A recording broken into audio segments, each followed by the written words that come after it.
Hello, and welcome to Astronomy Daily, your daily companion for all things space and astronomy. I'm Anna, and joining me, as always, is my good friend and co-host, Avery. Hey, Avery, it's January 10th, 2026. Hope everyone's weekend is stellar. Hey, Anna, and hello to our listeners everywhere. Yeah, it's been a busy start to the year, and today we've got some fantastic updates and discoveries. We're kicking off with a big follow-up to yesterday's breaking news on the ISS medical situation, plus rocket upgrades in Europe, some weird early universe galaxies from JWST, insights into our galaxy's black hole past, and China's upcoming space telescope that's poised to reveal cosmic secrets. Let's dive right in. First up, the update we've all been waiting for. NASA and SpaceX have set a target date for Crew 11's return to Earth following the medical concern with one crew member. This is a historic early return we talked about yesterday, the first medical evacuation of an entire crew from the ISS in its 25-year history. Crew 11, who launched last August on Dragon Endeavour, includes NASA astronauts Michael Fink and Zena Cardman, JAXA's Kimiya Yu, and Roscosmos cosmonaut Oleg Platonov. The plan now is undocking no earlier than 5 p.m. Eastern Time on Wednesday, January 14th, weather permitting, and splashdown around 3:40 a.m. on Thursday, January 15th, off the coast of California. Recovery teams are prepped, and managers are monitoring sea states, spacecraft readiness, everything to make sure it's safe. NASA stresses the crew member is stable and has been receiving care on board, but the decision was made to return early as a precaution, since full diagnosis and treatment aren't feasible in microgravity. Details remain private for medical privacy reasons, no specifics on the condition. Importantly, this shouldn't impact the upcoming Artemis II mission. NASA Administrator Jared Isaacman said the evacuation is, quote, a totally separate campaign at this point, and they're still aiming for the first launch window in early February. No delays expected. That's reassuring for the whole program. With Crew 11 heading home, the ISS will temporarily drop to 3 crew members, NASA astronaut Chris Williams and 2 Russian cosmonauts. They'll keep things running, but NASA is looking at accelerating Crew 12's launch from mid-February to minimize any gap. This shows how flexible the partnership is, even in tough moments. Sending all the best wishes for a safe return to Crew 11. What a reminder of the human element in spaceflight. Next, some rocket news from Europe. ESA is considering ways to right the wrongs of Ariane 6 by turning it into a sort of Franken rocket with reusable elements.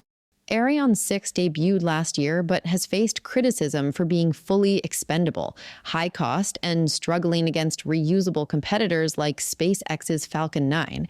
It's not hitting the launch cadence or affordability goals Europe hoped for.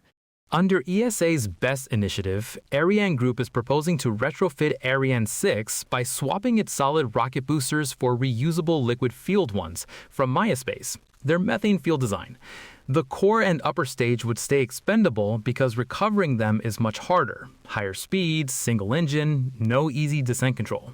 This plug-and-play approach could lower costs, boost flight rates, and give Europe quick experience with reusability. MySpace's full rocket isn't expected until 2027 at earliest, so integration would take time. There's also a separate study for a reusable demonstrator from ISAR Aerospace. It's a pragmatic step to catch up. Europe knows it needs reusability to compete long-term. Critics say it's playing catch-up to tech from a decade ago, but gaining data from multiple boosters per flight could accelerate progress. Exciting to see Europe innovating, even if it's a hybrid solution. Shifting to deep space, the James Webb Space Telescope has spotted some truly strange cosmic objects that might be baby platypus galaxies, or perhaps an entirely new class of early universe phenomena. These appear as compact, oddly shaped galaxies in the very early universe, with unusual morphologies that don't fit standard models, maybe mergers, rapid formation, or something unique. JWST's infrared power lets us see them at high redshift when the universe was young and chaotic. The platypus nickname comes from their bizarre mixed features, like a mashup of traits from different galaxy types. Researchers are debating if they're transitional forms, feeding black holes in disguise, or new physics at play. This could reshape our understanding of how the first galaxies assembled. JWST keeps delivering surprises. Every image challenges our assumptions.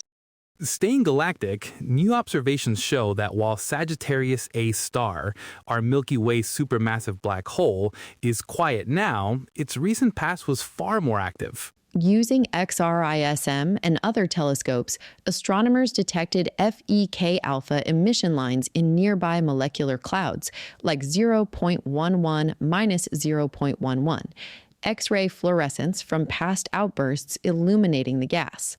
These flares happened a few hundred to 1,000 years ago, possibly specific events around 130 and 230 years back.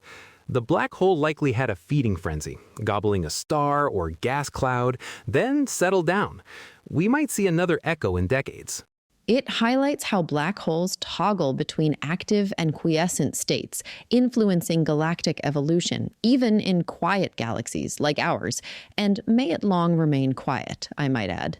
Finally, exciting news from China. Their revolutionary space telescope, the Chinese Space Station Telescope, or Shengqian, is on track for 2026 launch and ready to uncover universe secrets. With a 2-meter mirror, wide field of view, high-resolution imaging across multiple wavelengths, and spectroscopic capabilities, Shengqian will map large sky areas, directly image exoplanets, survey galaxies and stars, probe cosmology, dark matter, and fundamental physics. Recent breakthroughs include advanced simulation suites for pixel-level data testing, ensuring systems are optimized pre-launch. It's designed for broad surveys and deep looks, complementing Hubble and JWST by covering huge areas efficiently. This could lead to major discoveries in exoplanets, galaxy evolution, and more. China is stepping up big time in space astronomy. We'll be watching this with interest as the year rolls on. And that's it for today. Time to call it a wrap. What a packed day, from human spaceflight drama to cosmic deep dives. Thanks so much for listening to Astronomy Daily. If you enjoy these updates, subscribe, share with a friend, and we'll be back on Monday with more.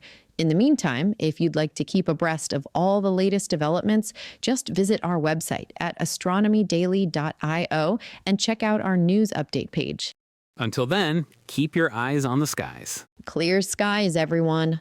Astronomy Daily.